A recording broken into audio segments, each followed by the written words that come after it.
Bullgaria ka kërcënuar me veto të re në rast se ndryshot korniza negocuese me Maqedoninë e Veriut.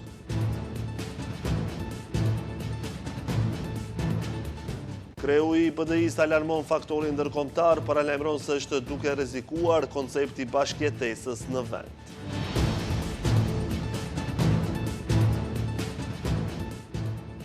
Qendra e komunikimeve civile vlerëson se prokurimet publike shoqërohen me rreziqe serioze për korrupsion.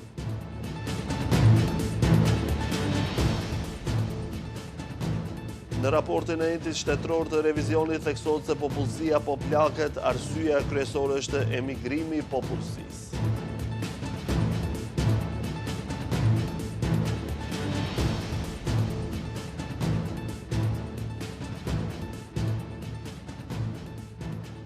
Përshëndetje, shikues të nderuar, jemi me lajmet në televizionin Shenja. Bullgaria nuk lëshon pej në lidhje me kërkesat e saj ndaj Maqedonisë së Veriut për të hequr veton ndaj fillimit të negociatave për antarësim.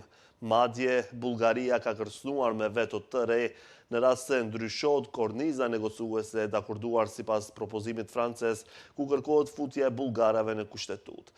Reagimi i tij vjen pas iniciativës së Vajcit për të propozuar amandamente në raportin e fundit të Parlamentit Evropian. Përplasjet e deklarative mes Shkupit dhe Sofjes kanë rikthyer në fokus raportet mes dy vendeve, pasi eurodeputeti bullgar Ilija Lazarov ka deklaruar se çdo ndryshim në konsensusin evropian mund të çojë në vendosjen e vetos ndaj antarësimit të vendit në Bashkimin Evropian. Në një intervistë për televizionin bullgar BGNES, Lazarov theksoi se eurodeputeti Thomas Vajc, sipas tij, po vepron në ndikimin e kryeministrit e Christian Mickoski dhe ministrit të jashtëm Timço Mucunski, duke akuzuar atë për krijim të zhurmës propagandistike. Kur një shtet aplikon për të hyrë në një klub si Bashkimi Evropian, ai duhet të respektojë rregullat dhe të sillet në mënyrë të përshtatshme, nuk mund të imponojë qëndrime të njëanshme duke sfiduar marrëveshjet ekzistuese. Reagimi i tij vjen pas iniciativës së Vajcit për të propozuar amandamente në raportin e fundit të Parlamentit Evropian, ku vihet në pikpyetje protokolli i dytë i marrëveshjes mes Shkupit dhe Sofjes. Ky protokoll është pjesë e kornizës negociuese të BE-s dhe lidhet drejt për drejt me përfshirjen e komunitetit bullgar në Kushtetutën e Republikës së Maqedonisë së Veriut, një nga kushtet kyçe për nisjen e negociatave. Lazarov rikujtoi se i ashtu quajturi propozim francez, i cili zhbllokoi procesin në vitin 2022, është miratuar nga të gjitha 27 shtetet anëtare të BE-s, si dhe nga institucionet e atëhershme në Shkup. Sipas tij, kjo marrëveshje është e mbyllur dhe nuk duhet të rihapet për diskutim. Ky është një proces i përfunduar, marrëveshjet janë ratifikuar dhe duhet të zbatojnë pa kushte. Çdo përpjekje për të ndryshuar ato përbën rrezik për gjithë procesin e integrimit. Në këtë kontekst, Lazarov bëri të ditur se në një takim me zëvendëspresidenten bullgare Iliana Jotova është arritur një qendrim i përbashkët institucional. Sipas tij, të gjitha institucionet në Bullgari, përfshirë presidentin, qeverinë, ministrin e jashtme, partitë parlamentare dhe eurodeputetët, janë të unifikuara në qendrimin se nuk do të lejojnë ndryshime në kornizën aktuale. Letra e hapur e kryetarit të Bashkimit Demokratik për Integrim Ali Ahmeti, e shkruar disa ditë më parë, synon të alarmoj faktorin ndërkombëtar për rreziqet me të cilët po përballet Maqedonia e Veriut. Kryetari Ahmeti thekson përkushtimin e vazhdueshëm të BDI-s ndaj zbatimit të plotë të marrëveshjes së Ohrit, ndërtimit të një shteti demokratik dhe multietnik, si dhe integrimin euroatlantik të vendit. Nga Republika e Maqedonisë së Veriut drejt botës, letra e hapur e kryetarit të Bashkimit Demokratik për Integrim Ali Ahmeti, e shkruar disa ditë më parë, synon të alarmoj faktorët ndërkombëtar për sfidat politike që sipas tij rrezikojnë arritjet kyçe të shtetit. Nga BDI njoftojnë se Ahmeti ka përcjellë letrën e tij të hapur për opinionin vendor dhe ndërkombëtar të datës së 3 prill dhe si shton nga partia, miqve dhe partnerëve ndërkombëtar të akredituarë në Republikën e Maqedonisë së Veriut, si dhe liderëve botëror dhe personaliteteve të shquara ndërkombëtare. Kryetari Ahmeti thekson përkushtimin e vazhdueshëm të BDI-s ndaj zbatimit të plotë të marrëveshjes së Ohrit, ndërtimit të një shteti demokratik dhe multietnik, si dhe integrimit euroatlantik të vendit. Ai shpreh shqetësimin për zhvillimet e fundit politike që prekin këtë arritje, përfshirë heqjen e mekanizmit të balancuesit për përfaqësim të drejtë dhe adekuat të komuniteteve, sfidat në funksionimin e institucioneve që zbatojnë ligjin për përdorimin e gjuhëve dhe iniciativat për minimin dhe kontestimin e këtij ligji në gjykatën kushtetuese. Përmes kësaj letre, kryetari Ahmeti kërkon angazhimin dhe mbështetjen e vazhdueshme të partnerëve ndërkombëtar për ruajtjen e arritjeve të marrëveshjes së Ohrit, forcimin e stabilitetit dhe avancimin e perspektivës euroatlantike të Republikës së Maqedonisë së Veriut. Qendra për komunikime civile publikoi sot një studim mbi skemat e korrupsionit në prokurimin publik në shëndetësi të zbuluara përmes ankesave. Mes tjerash, hulumtimi ka treguar se në 71% të ankesave të paraqitura nga kompanit, vendimi për të zgjedhur ofertën më të favorshme kontestohet. Një hulumtim i Qendrës për komunikime civile i cili analizon ankesat e paraqitura në Komisionin Shtetëror për ankesa në prokurimet publike gjatë periudhës 2020-24 zbulon se në sektorin e shëndetësisë procedurat e prokurimeve publike vazhdojnë të shoqërohen me rreziqe serioze për korrupsion. Hulumtimi zbulon se në vitet e analizuara janë lidhur mbi 39.000 kontrata për prokurime publike në shëndetësi, ndërsa janë paraqitur vetëm 778 ankesa. Praktikisht, një ankesë paraqitet për çdo 1.6 milion euro të shpenzuar. Nga analiza rezulton se mbi 70% e rasteve kompanit janë ankuar për vendimet për përzgjedhje të ofertës më të favorshme. Kjo sipas hulumtimit tregon se faza e vlerësimit të ofertave konsiderohet si pika më kritike, ku ekziston rreziku më i madh për favorizim të operatorëve të caktuar ekonomik. Në Republikën e Maqedonisë së Veriut ekzistojnë 110 institucione shëndetësore, ndërsa në 5 vitet e fundit janë paraqitur ankesa për procedurat e prokurimeve publike kundër 99 prej tyre.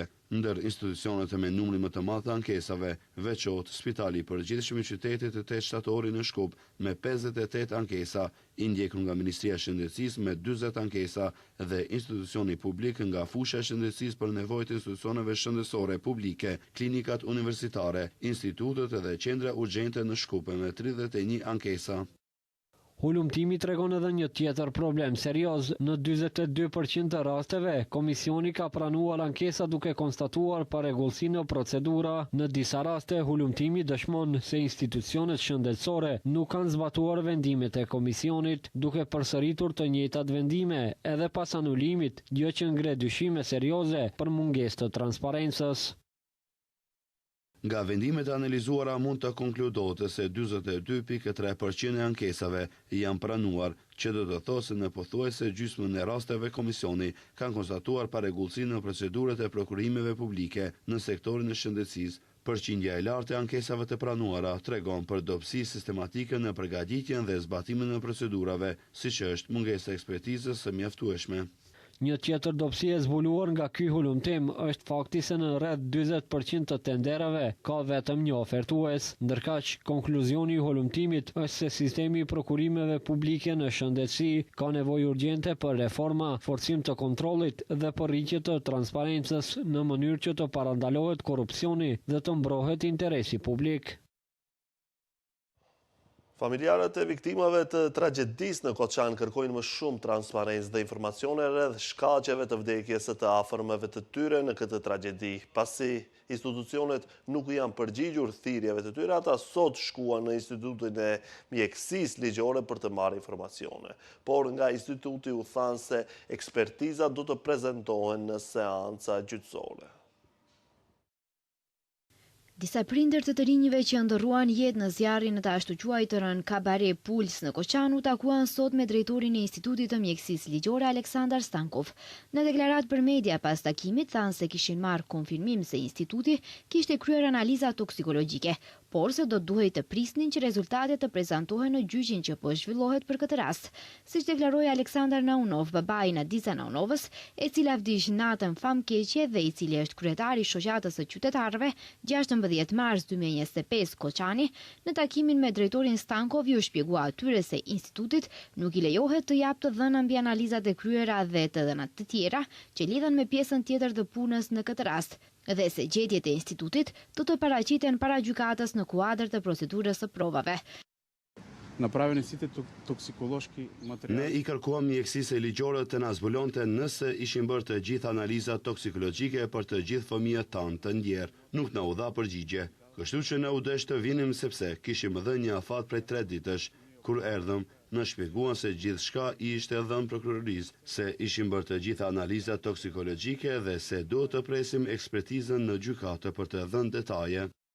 E njëjta gjë u tha dhe nga drejtori I Institutit të Mjekësisë Ligjore Aleksandar Stankov, se gjithçka që u kërkua nga instituti pas ngjarjes tragjike ishte përfunduar dhe se prova do të prezantoheshin publikisht gjatë seancave gjyqësore. Kjo është ajo që mund të them nga takimi. Mendoj se njerëzit kuptuan disa gjëra, e kuptuan se cila është puna jonë, sa mund të bëjmë dhe çfarë mund të bëhet, dhe u është e qartë atyre se gjithçka do të jetë publike gjatë procedurave gjyqësore. Prindrit e të rinjve që ndërruan jetë në zjarrin në të ashtu quajturën Kabare Puls në marrëqimin e fundit për ingjëj të mbajtur të shtunën më 4 prill në Koçan, u kanë bërë thirrje dhe njëherë institucioneve kompetente të japin përgjigje për pyetjet, të cilat sipas tyre u janë fshehur për më shumë se një vit, edhe të cilat lidhen me shkaqet e vdekjes së fëmijëve të tyre. Nëse institucionet nuk do të përgjigjeshin për 3 ditë, do të shkonin ata në Institutin e Mjekësisë Ligjore për të marrë përgjigjet. Në gjykimin kryesor për këtë rast janë të akuzuar 35 persona fizike dhe 3 juridik. Qytetarët në Republikën e Maqedonisë së Veriut do të mund të nënshkruajnë deklarat për dhurimin e organeve të mjeku I tyre. Këtë e parashohin ndryshimet e propozuara ligjore të cilet ndër të tjera parashikojnë ndryshimin dhe lehtësimin e procedurave administrative, të cilet do t'i mundësojnë çdo qytetari të vendosë të jetë dhurues potencial I organeve pas vdekjes së tij, duke bërë deklaratë e mjekut I ose përmes një aplikacioni celular, që sot njoftojnë nga Ministria se propozim ligji është vendosur në Ener. Qëllimi siç tonë është që vullneti I qytetarit të jetë parësor, sistemi të jetë më transparent dhe më I besueshëm, ndërsa vendimi personal të rikthehet aty ku I takon te vet individi.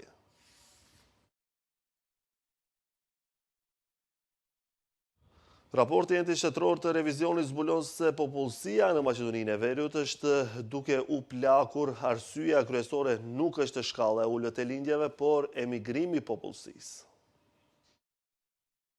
Popullsia në Maqedoninë e Veriut po plaket dhe arsyeja kryesore nuk është shkalla e ulët e lindjeve, por emigrimi I popullsisë. Kështu thuhet në raportin përfundimtar të entit shtetëror të revizionit në përputhje me programin vjetor të punës për vitin 2025 për auditimin e kryer me temën plakja e popullsisë. Sipas të dhënave të vërejtura nga auditori, mosha mesatare e popullsisë në vend është rritur nga 32.3 vite sa ishte në vitin 2000 në 41.8 vite në vitin 2024, gjë që tregon se pjesëmarrja e personave mbi 65 vjeç është në rritje, ndërsa pjesa e brezave të rinj është në rënje. Ka pasur edhe rënje drastike si në numrin e nxënësve të regjistruar në klasën e parë, ashtu edhe në të diplomuarit e shkollave të mesme, numri të cilëve tani është shumë më I vogël se sa ishte 6 vjet më parë. Është veçanërisht shqetësuese se disa nga njerëzit që largohen nga vendi nuk e bëjnë këtë për shkak të mungesës së mundësive të punësimit, por për shkak të kushteve më të mira të jetesës jashtë vendit.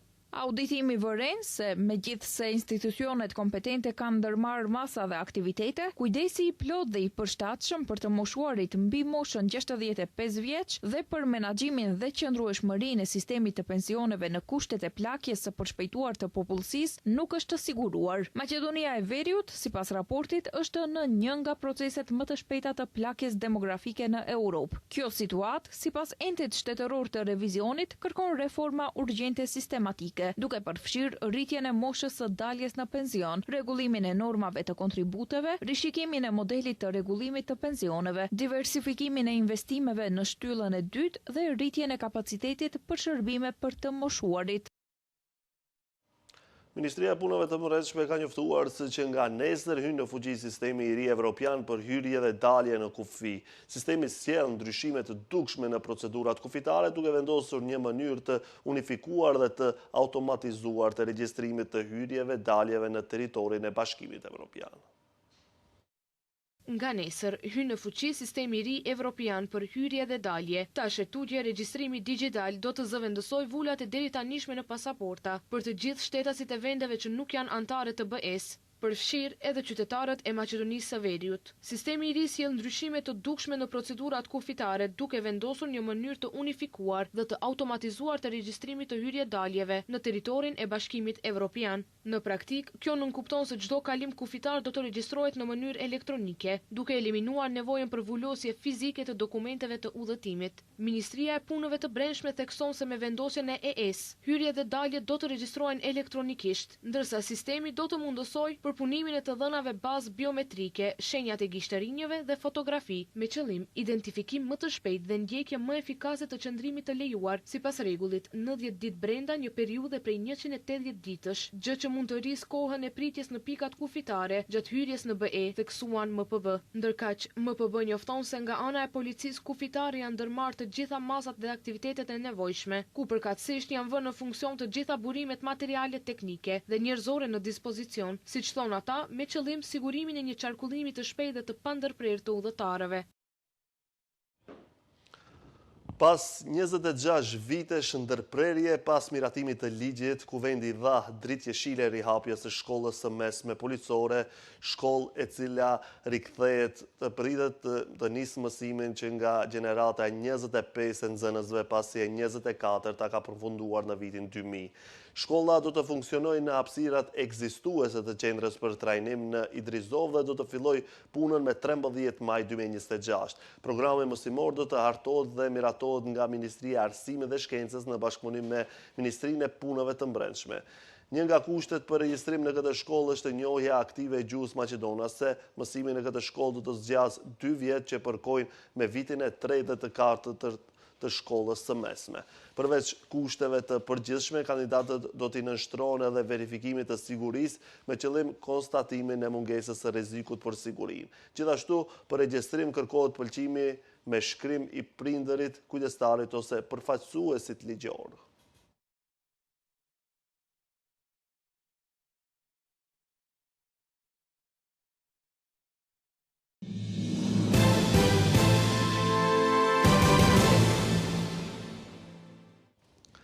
Shtetet e Bashkuara të Amerikës kanë kërkuar nga Irani që ta rihapë ngushticën e Hormuzit, pasi Republika Islamike e mbylli si përgjigje ndaj sulmeve të vazhduara të Izraelit ndaj grupit Hezbollah në Liban.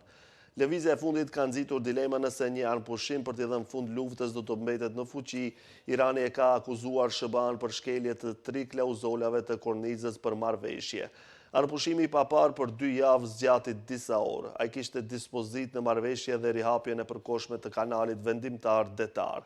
Në fakt, ngushtica ka mbetur e mbyllur dhe trafiku nuk është rritur më njerë pas shpalljes së armpushimit. SHBA-ja dhe Irani të dyja shpallën fitore pas arritjes së marrëveshjes dhe liderët botror u ruan edhe pse më shumë dron e raketa goditën Iranin dhe vendet arabe të gjirit. Izraeli intensifikoi sulmet mbi Liban duke goditur disa zona tregtare dhe banesore në Beirut pa paralajmërim. Shefja e politikës së jashtme të Evropës, Kaja Kallas, është bashkuar një numër I zyrtarësh që kanë bërë thirrje që armpushimi SHBA-Iran të zgjerohet edhe në Liban. Kallas ka deklaruar se veprimet e Izraelit po e vënë armpushimin në SHBA-Iran në presion të rënd.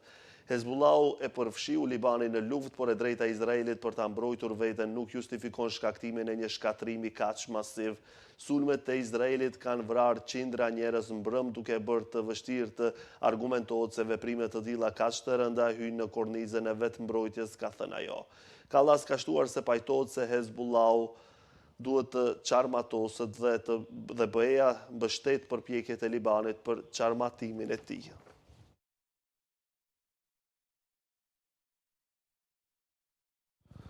Kabineti Izraelit I sigurisë miratoi fshehur Razi ndërtimin e 34 vendbanimeve të paligjshme në bregun perëndimor të pushtuar gjatë një seance të kohëve të fundit.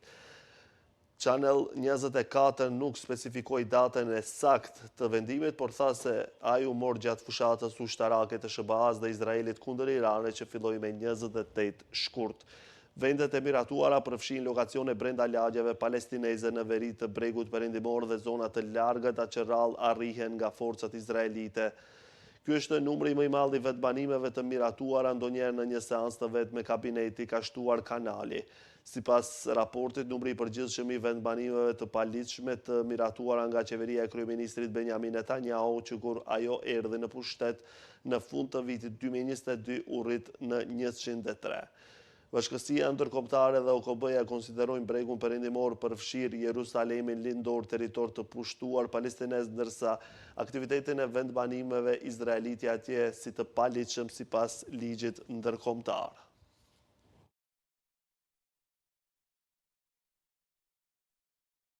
Antarët e grupeve të gjelbërta dhe Renew Europe në Parlamentin Evropian, Vladimir Prebilic dhe Sandro Gozi, kanë bërë thirrje Komisionit Evropian që të reagojnë urgjentisht ndaj shkatrimit të gjitha normave dhe rregullave në Serbi. Në një letër publike drejtuar presidentes së KE-s Ursula von der Leyen dhe komisionerëve Prebilic dhe Gozi, shprehin alarmin e tyre të thellë për përkatësimin e përshpejtuar të sundimit të ligjit, standardeve demokratikeve dhe të drejtave themelore në Serbi.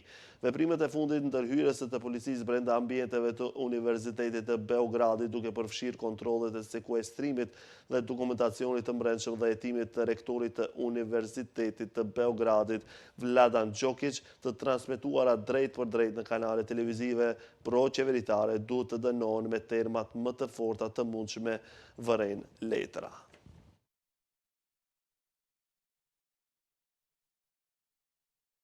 Ky ishte lajmi i fundit për këtë edicion informativ. Faleminderit për vëmendjen, bashkë, mirupafshim.